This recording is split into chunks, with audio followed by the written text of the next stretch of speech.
আসসালামু আলাইকুম। আজ আমি পড়ব বাড়ির নাম বৃষ্টি লেখা উপন্যাস পর্ব ১৩। লেখনীতে সাবিকুন্নাহার নিপা, পাঠে আমি মার্জিয়া। টুকুকে সত্যি সত্যি জুতা পেটা করা হলো। এই কাজটা করলো টুকুর মা।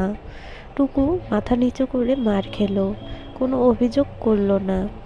কেউ অবশ্য ওকে বাঁচাতেও গেল না। পলিনের বাবা টুকুকে বললেন বাক্সপ্যাঁটরা নিয়ে বাড়ি থেকে বেরিয়ে যেতে। রেনু অবশ্য সাপোর্ট করেছিল টুকুর, কিন্তু বাড়ির অন্যান্যদের ঝামেলায় খুব একটা লাভ হলো না। টুকুকে বাড়ি ছাড়তে বললেও ও বাড়ি ছাড়ল না। টুকুর মা ঘোষণা দিলেন যে টুকুকে যদি সকালে ঘুম থেকে উঠে দেখতে পায় তাহলে সে বাড়ি ছেড়ে চলে যাবে। রাতে টুকুর জন্য পলিন খাবার নিয়ে গেল। বলল, ও টুকু ভাই, পরমা খাবার পাঠিয়েছে, খেয়ে নাও। কাল তো বাড়ি ছেড়ে যাবে, খালি পেটে থেকো না। টুকু ফোঁস করে নিঃশ্বাস ফেলল। বলল, তোরা আমাকে কেস খাওয়ালি, আমি তো ভেবেছিলাম তোরা সামলে নিবি। আমরা কিভাবে সামলে নিতাম? সাবানার মতো পায়ে ধরে কেঁদে কেটে বলতাম যে আমাদের মুখ চেয়ে নিষ্পাপ অসহায় মেয়েটাকে ঘরে তুলে নিন হুজুর। পলিনের ফিল্মি ডায়লগ শুনে টুকুর কোনো ভাবান্তর হলো না। টুকু বলল, এখন কি করি বলতো? হাতে টাকা পয়সাও নেই তেমন যে বউকে নিয়ে আলাদা বাসা করব। আবির ভাইয়ের কাছে চাও, তার অনেক টাকা। আরে না, ৫০-১০০ টাকার ব্যাপার না, আরও টাকা লাগবে। পলিন একটু ভেবে বলল, বুবুকে ডাকি, বুবু একটা বুদ্ধি দিতে পারবে। টুকু হ্যাঁ না কিছু বলার আগেই পলিন বৃষ্টিকে ডাকতে গেল। বৃষ্টি এসে বলল, কি হয়েছে টুকু ভাই? এবার কি করি বলতো? তোরা তো আমাকে বাঁচানোর বদলে আমাকে ফাঁসিয়ে দিলি। তুমি নিজের দোষে ফেঁসেছ, একা একা বিয়ে করেছ, এখন তো ভোগ করতেই হবে। এখন কি করব? বাড়ি থেকে বেরিয়ে যাও, বাবা কাকা তো সেরকমই বলল। টুকু অসহায় চোখে তাকালো বৃষ্টির দিকে। বৃষ্টি একটু ভেবে বলল, তোমাকে একটা বুদ্ধি দিতে পারি, যদি কাজে লাগাও তাহলে দেব। টুকুর চোখ চকচক করে উঠল। বৃষ্টি পলিনকে বলল, দরজাটা লাগিয়ে আয় তো পলু। আতিফ আজ পড়াতে এসেছে। দুই বাড়ির ভয়ঙ্কর ঝগড়ায় বেচারা ভয় পেয়ে আর আসেনি।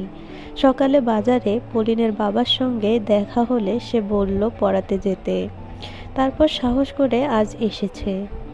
পলিন আতিফকে দেখে বলল, আপনি আসছেন কি মনে করে? আপনার ভয় ডর নেই? আতিফ পলিনের দিকে তাকালো। পলিন মিটিমিটি হাসছে। এটা বোধ হয় ওর মুদ্রা দোষ। আতিফ বলল, আমি ভয় কেন পাবো? আপনার ভাই যা করছে তাতে আমার কি? আর আমার ভাই তো টুকু ভাইয়ের মাথায় বন্দুক ঠেকিয়ে বিয়ে দেয়নি। পলিন বলল, টুকু ভাই ভালো মানুষ, তার মাথায় এসব শয়তানি বুদ্ধি নাই। বাড়ির লোক বুঝতে পারছে যে এই বুদ্ধি কার। আসলে আমরা ভদ্রলোক তো, তাই বেশি কিছু বলিনি। পলিনের হাবভাব দেখে আতিফের হাসি পেল। হাসি চেপে রেখে বলল, বুঝলাম, এখন ভদ্রলোকের মতো বই বের করো। আগামী ১ ঘন্টায় পড়ার বিষয় ছাড়া আর কিছু বলবে না। পলিন বিরস মুখে পড়তে বসল। বৃষ্টি আতিফের জন্য খাবার নিয়ে এলো। এসে জিজ্ঞেস করলো, এই তুই নাকি খাবার দিলে ঠিক মতো খাস না, কেন রে? আতিফ আমতা আমতা করে বলল, না মানে, ভয় নেই, আমরা হলুদ মরিচের শরবত দেব না। আতিফ আর চোখে পলিনের দিকে তাকালো। পলিন ফিরেও দেখল না, খাতায় লিখতে ব্যস্ত। বৃষ্টি হেসে ফেলল। বৃষ্টিকে হাসতে দেখে আতিফ বলল, তোমাকে খুব খুশি লাগছে। ভাইয়াকে ফ্যাসাদে ফেলে এত খুশি? বৃষ্টি চোখ কপালে তুলে বলল, বাবা, এই ছেলে তো কথাও বলতে পারে ভালোই। পলিন মাঝখানে বলে উঠল, বুবু এখান থেকে যাও, আমার লেখায় ডিস্টার্ব হচ্ছে। বৃষ্টির চোখ সরু করে বলল, কিরে আতিফ, তোর ছাত্রী তো দেখছি খুব মনোযোগী। আতিফ কিছু বলল না। বৃষ্টি চলে গিয়েও মিনিট দুয়েকের মধ্যে ফেরত এলো। এসে একটা লাঠি টেবিলের উপর রেখে বলল, কাকা দিয়েছে, বলেছে তোর ছাত্রের জন্য দরকার হবে। আতিফ আর চোখে পলিনের দিকে একবার তাকিয়ে বলল, আসলেই এটা দরকার। ধন্যবাদ বুবু। পলিন অবাক চোখে তাকালো। দুই বাড়ির ঝগড়া মিটতে দুদিন লাগলো। আবিদদের বাড়ি থেকে আতিফকে পাঠালো ওদের একটা বাটি নিতে। বৃষ্টির মা খালি বাটি দেয়া যাবে না বলে তাতে খাবার দিয়ে পাঠালো। সন্ধ্যাবেলা আবার আবিরের মা পিঠা বানিয়ে পাঠালেন। আনুষ্ঠানিক কথাবার্তা না হলেও ভাব হবার প্রাথমিক ধাপে এগুচ্ছে। আবির বৃষ্টিকে একটা চিঠি পাঠালো। চিঠি দিয়ে গেছে আতিফ। চিঠি দেবার সময় আতিফের মুচকি হাসি দেখে বৃষ্টি বলল, তুইও কি পলিনের মতো অন্যের চিঠি পড়িস? না, অন্য কারণে হাসছি। কি কারণ? টুকু ভাইয়ের ঘটনার কারণে তোমার আর ভাইয়ের ব্যাপারটা চাপা পড়ে গেল, না হলে একটা রমরমে ব্যাপার হতো। তুই তো দেখি ভালো কথা জানিস, কি আশ্চর্য! দেখলে মনে হয় ভাজা মাছটা উল্টে খেতে জানিস না। আতিফ হেসে চলে গেল। বৃষ্টি চিঠি খুলল। ওই বাড়ি থেকে এই বাড়ির চিঠি লিখছে, তাও আবার খামে ভরে।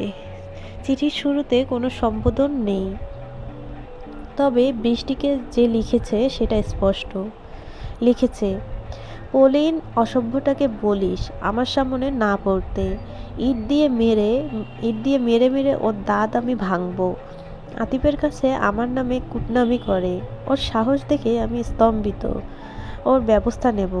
তবে তুই যেটা করলি সেটাও খারাপ করলি। তোকে তো আবার কিছু বলা যাবে না, তুই তো সুচিত্রা সেন। দেখা যাবে তার মতো ঘরবন্দি হয়ে থাকবি, কাউকে দেখা দিবি না, তাই কিছু বললাম না। পরের বাড়ির মেয়ে ঘরবন্দি থেকে বিয়ে শাদী না করলে তখন আমার দোষ হবে। তবে এই ঘটনা আমি জীবনে ভুলবো না। পুনচ্চ প্রলীণকে বলবি ভালো হয়ে যেতে। ওর বড় ভাই নেই, শ্বশুরবাড়ি আনতে তো আমাকেই যেতে হবে। আবির এর আগে অজস্র চিঠি লিখেছে। বৃষ্টি সেই চিঠির উত্তর দেয়নি কোনোটার।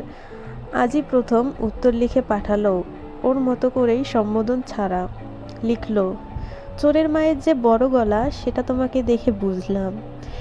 এত কিছুর পরও চিঠি লিখতে লজ্জা করলো না। আমি হলে লজ্জায় দুদিন ভাত খেতাম না। আর আমি সুচিত্রা সেন না, আমার নাম বৃষ্টি লেখা। পলিনের চিন্তা করতে হবে না, ওকে শ্বশুরবাড়ি থেকে আনার লোকের অভাব হবে না। ওর আগে আমার বিয়ে হবে, আমার স্বামী গিয়ে নিয়ে আসবে। বৃষ্টির লেখা চিঠি পড়ে পলিন হাসতে লাগলো। কোনো রকম হাসি থামিয়ে বলল, বুবু তুমি তো একদম আবির ভাইয়ের স্টাইলে চিঠি লিখেছ। চিঠি দিতে তোর যাবার দরকার নেই, আতিফকে দিয়ে পাঠাবো। তোকে দেখলেই নাকি দাঁত ভেঙে দেবে। পরদিন আবির দুটো সারপ্রাইজ একসঙ্গে পেল। জীবনের প্রথম বৃষ্টির কাছ থেকে চিঠির জবাব পেল, আর দ্বিতীয় সারপ্রাইজ পেল টুকুর থেকে। টুকু তার বউ নিয়ে আবিরদের বাড়িতে এসে উঠেছে।